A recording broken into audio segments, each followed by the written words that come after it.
Hey guys, it's me Ram here, and in today's video I'm going to be unboxing the Moyu Aosu GTS2M.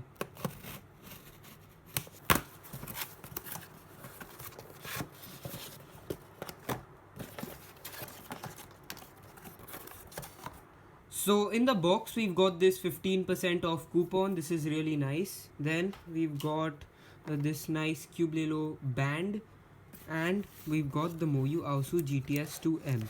I got mine in stickerless because I prefer stickerless cubes nowadays. So this comes with a nice stand, then extra magnets, and of course this screwdriver. So let's get straight into the Moyu Aosu GTS2M.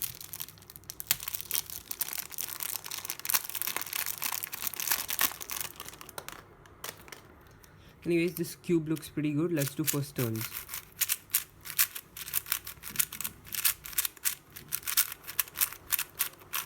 This cube is extremely dry out of the box. It definitely needs some lubrical silk, but it turns a lot better than my GAN 460M, which is dead by the way.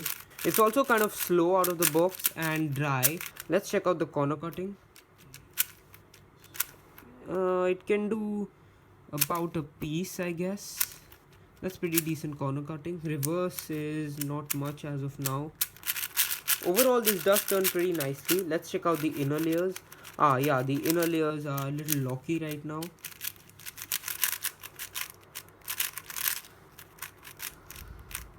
Wow, the parity ad flows a lot better than on my GAN 460M. Let's try PLL parity. Yeah, this flows a lot better than my GAN 460M already.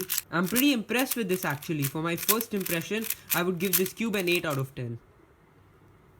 Even only after putting 3 drops of silk, this puzzle performs a lot better now. It's a lot faster, smoother, and way more enjoyable to turn. So yeah guys, that's about it for my unboxing on the Moyu Aosu GTS2M.